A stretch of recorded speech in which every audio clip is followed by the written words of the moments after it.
नमस्कार दोस्तों, आज मैं आपको सूर्यदेव की एक कथा सुनाने जा रहा हूँ। मुझे उम्मीद है कि आपको ये कथा पसंद आएगी। श्री शनिदेव अति जागृत देवता हैं। इनकी कहानी भी काफ़ी रोचक है। पौराणिक कथा के अनुसार श्री शनि भगवान के पिताजी सूर्यदेव तथा माता संज्ञा है। ब्रह्मदेव के पुत्र दक्ष की कन्या संज्ञा अत्यंत रूपवती थी। दक्ष ने अपनी कन्या संज्ञा की शादी सूर्यदेव के साथ कर दी।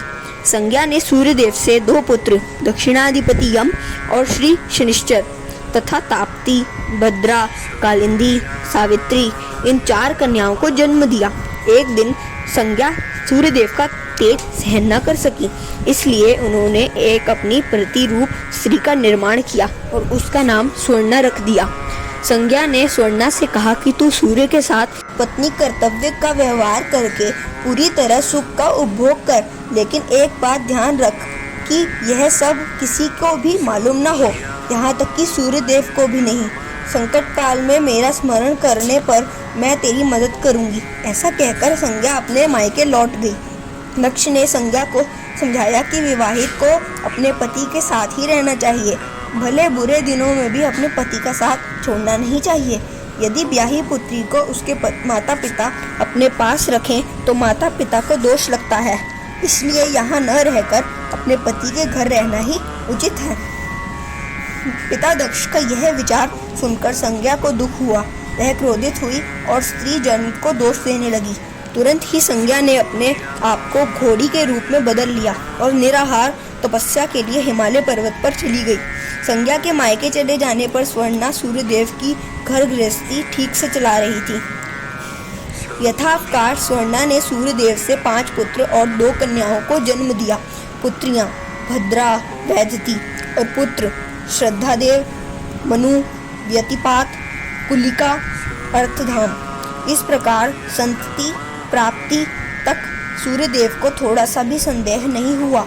लेकिन एक दिन शनि भगवान को बहुत भूख लगी तो उसने माता से कहा कि खाने के लिए कुछ चाहिए। स्वर्णा ने श्री भगवान से कहा कि भगवान की पूजा होने दो, उन्हें नैवेद्य चढ़ाने के बाद तुम्हें खाने को दूंगी। लेकिन शनि महाराज ने कहा मुझे अभी खाना चाहिए।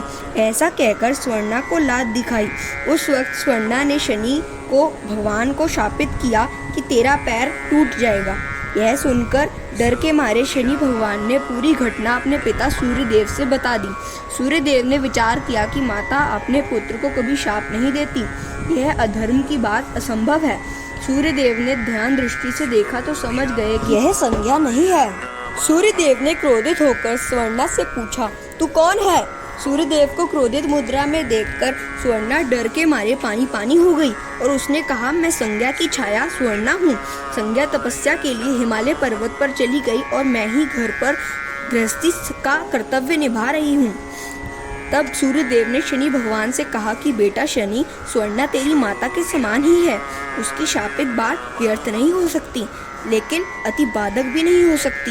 अब तेरा पैर का टुकड़ा न होकर वह टेढ़ी बन जाएगी। उसी वक्त से शनि भगवान का एक पैर टेढ़ा हो गया। बाद में सूर्यदेव ने अंतर्दृष्टि से देखा तो संज्ञा हिमालय पर्वत पर घोड़ी के रूप में निराहार तपस्या कर रही है और रात दिन सूर्यदेव का नाम जप रही है। सूर्यदेव अश्व रूप धारण कर संज्ञा से मिलने हिमालय पर्वत पर चले गए। तपस्या में ध्यान मग्न संज्ञा ने अश्व रूप में सूर्य देव को देखा और कहा, सूर्य के अलावा मुझे अन्य पुरुष दिखाई नहीं देता, इसलिए यह अश्व सूर्य देव ही है। अश्व रूपी सूर्य को देखकर संज्ञा अत्यंत आनंदित हो उठी। उस वक्त संज्ञा ऋतुमती थी। सूर्य देव का वीर्य पतन हुआ। वह वीर्य घोड़ी रूप संज्ञा ने नासिक विवाह द्वारा ग्रहण किया। कालांतर में वह गर्भवती रही और उसने नासिका विवाह द्वारा ही अश्वी देव और वैद्यवस्त नामक 2 पुत्रों को जन्म दिया और अश्व रूप संज्ञा तथा सूर्य दोनों धरती पर अवतरित हुए। हमें प्रकाश देने वाला सूर्य और उसके चारों ओर घूमने वाले 9 ग्रहों को मिलाकर सूर्यमाला स्थित है। उन 9 ग्रहों में ही शनि एक है। सूर्यमाला में कुछ अंतर्ग्रह और बहिग्रह हैं। शनि बहिग्रह हैं और शनि के 10 उपग्रह हैं। अगर आपको हमारी वीडियो अच्छी लगी हो तो लाइक, सब्सक्राइब और शेयर ज़रूर कीजिए। हमारी लेटेस्ट वीडियो जानने के लिए बेल आइकन को ज़रूर प्रेस कीजिए। धन्यवाद।